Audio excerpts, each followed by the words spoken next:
खबर इटावा जिले से है, जहां इटावा में आगरा बनारस वंदे भारत एक्सप्रेस ट्रेन को हरी झंडी का दिखाने का कार्यक्रम अव्यवस्थाओं के बीच चल गया।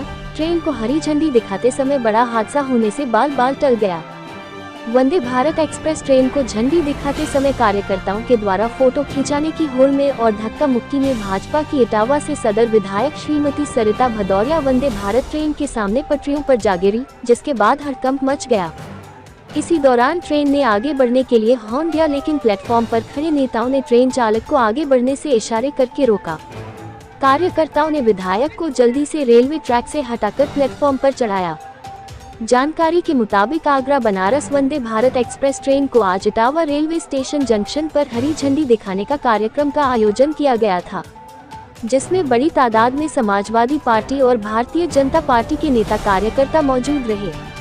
इस मौके पर भाजपा से राज्यसभा सांसद गीता शाक्य, पूर्व केंद्रीय राज्य मंत्री प्रोफेसर रामशंकर कठेरिया, इटावा समाजवादी पार्टी से लोकसभा सांसद जितेंद्र दोहरे और भाजपा से सदर विधायक श्रीमती सरिता भदौरिया समेत सैकड़ों की तादाद में दोनों ही दलों के नेता कार्यकर्ता वंदे भारत ट्रेन को देखने और उसे कार्यक्रम में शामिल होने के लिए पहुँचे हुए थे। दोनों दलों के कार्यकर्ताओं की धक्का मुक्की के चलते ट्रेन को हरी झंडी दिखाने के दौरान सदर विधायक सरिता भदौरिया कार्यकर्ताओं के धक्का मुक्की का शिकार हो गई, जिससे वह रेलवे ट्रैक पर वंदे भारत एक्सप्रेस के सामने गिर पड़ी।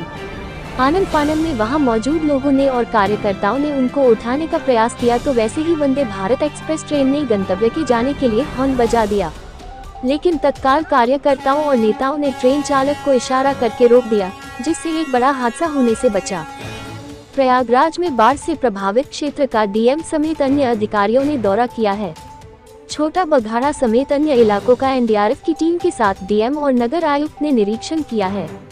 इस दौरान उन्होंने बाढ़ प्रभावित लोगों को जरूरी सहूलियत और सुविधाएं उपलब्ध कराने का संबंधित अधिकारियों को निर्देशित किया है। प्रयागराज में बाढ़ से प्रभावित क्षेत्र का डीएम समेत अन्य अधिकारियों ने दौरा किया है। छोटा बघाड़ा समेत अन्य इलाकों का एनडीआरएफ की टीम के साथ डीएम और नगर आयुक्त ने निरीक्षण किया है। इस दौरान उन्होंने बाढ़ प्रभावित लोगों को जरूरी सहूलियत और सुविधाएं उपलब्ध कराने का संबंधित अधिकारियों को निर्देशित किया है। फिरोजाबाद हादसा अपडेट। फिरोजाबाद में भीषण विस्फोट से मौत का आंकड़ा 5 हो गया है, जबकि इतने ही लोग घायल बताए जा रहे हैं। फिरोजाबाद के थाना शिकोहाबाद क्षेत्र के गांव नौशहरा में कल रात भीषण विस्फोट से कई मकान ध्वस्त हो गए। इस हादसे में 5 लोगों की मौत की पुष्टि हो चुकी है।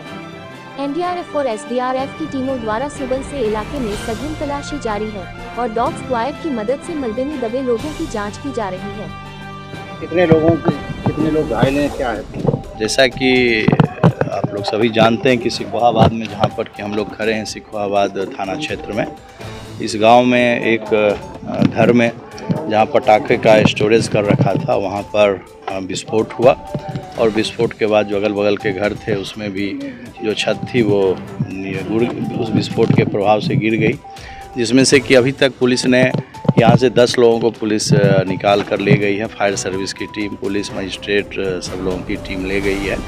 उसमें से जो अभी तक बताया गया है कि 6 लोगों का इलाज चल रहा है और 4 लोगों की इसमें आकस्मिक मृत्यु हो गई है। इस घटना में इसमें कैजुअलिटी हो गई। सर, कुछ जानकारी मिली है ये इस तरह से गोदाम आतिशबाजी का रखा गया था, ये लीगल था या दिवाली के पर्व पर इलीगल ऐसे काम करने वाले अचानक से पैदा हो जाती हैं?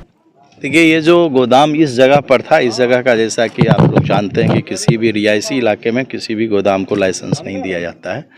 इसके नाम पर एक स्टोरेज का इसको लाइसेंस दिया गया था मजिस्ट्रेट के द्वारा फायर सर्विस की रिपोर्ट पर, और वो इस जो गांव है, गांव से थोड़ी दूर बाहर के जगह पर था।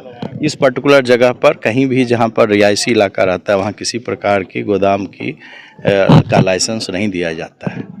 इस तरह की कोई कार्रवाई की जाएगी क्या? निश्चित रूप से कार्रवाई होगी। जो भी गलत करेगा, जो भी विधि के हिसाब से जो गलत कार्य करेगा, निश्चित रूप से अभी भी कई घरों में जो है पटाखे रखे होने की बात आ रही है। नहीं, कहीं भी हम लोग देखिए, अभी तो पहला जो काम है, आप लोग जैसा जानते हैं कि तत्काल डिस्ट्रिक्ट मजिस्ट्रेट और एसएसपी साहब, सीएमओ, पूरी टीम एक टीम के रूप में तत्काल मौके पर आई, लोगों को रेस्क्यू करना था। तो पहला काम अभी है जो भी लोग हैं उनको रेस्क्यू करें। एसडीआरएफ की भी टीम थोड़ी देर में यहाँ पहुँचने वाली है। तो ये हम लोग का पहला चैलेंज है। और उसके बाद जो भी चीज़ जिसके द्वारा भी इस तरह का कार्य की उनके द्वारा लाइसेंस लिया गया है किसी और जगह पर गांव के बाहर और घर में रखते हैं, तो इस तरह की चीज़ों पर हम लोगों के द्वारा कार्रवाई की जाएगी। अभी कुछ लोगों के